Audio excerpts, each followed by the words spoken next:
সরকার বিরোধী মন্তব্যের জেরে তীব্র বিতর্কের কেন্দ্রবিন্দুতে থাকা কন্টেন্ট ক্রিয়েটর মাধবী বিশ্বাস ওরফে মুনমুনকে আটক করেছে পুলিশ। পুলিশ সূত্রে জানা গেছে, রবিবার রাতে আগরতলার নিজস্ব বাড়ি থেকে তাকে আটক করা হয়। বর্তমানে তিনি পুলিশের হেফাজতে রয়েছেন। অভিযোগ, দীর্ঘদিন ধরেই মাধবী বিশ্বাস তার সামাজিক যোগাযোগ মাধ্যমের বিভিন্ন প্ল্যাটফর্মে মুখ্যমন্ত্রী, প্রধানমন্ত্রী, মেয়র সহ বিজেপির বিভিন্ন নেতা নেত্রীদের বিরুদ্ধে আপত্তিকর ও অবমাননাকর মন্তব্য করে আসছিলেন। তার ভিডিও পোস্টগুলো ইতিমধ্যেই ভাইরাল হয়েছে এবং প্রশাসনের নজর কেড়েছেন।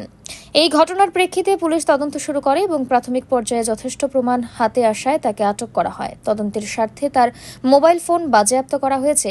পুলিশ সূত্রে আরও জানা গেছে, মাধবী বিশ্বাসকে আজ আদালতে তোলা হবে।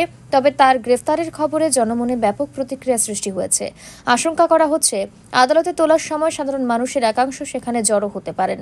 সেই কারণেই আইনশৃঙ্খলা পরিস্থিতি নিয়ন্ত্রণে রাখতে এবং কোনো অপ্রত্যাশিত ঘটনা এড়াতে ব্যাপক পুলিশি নিরাপত্তা মোতায়েনের সিদ্ধান্ত নেওয়া হয়েছে। উল্লেখ্য, মাধবী বিশ্বাস সোশ্যাল মিডিয়ার মন্তব্য সমালোচনামূলক বক্তব্যের জন্য বেশ পরিচিত মুখ হয়ে উঠেছিলেন। তবে সম্প্রতি তার কিছু বক্তব্য আইনি সীমা লঙ্ঘন করেছে বলে মনে করছে প্রশাসন।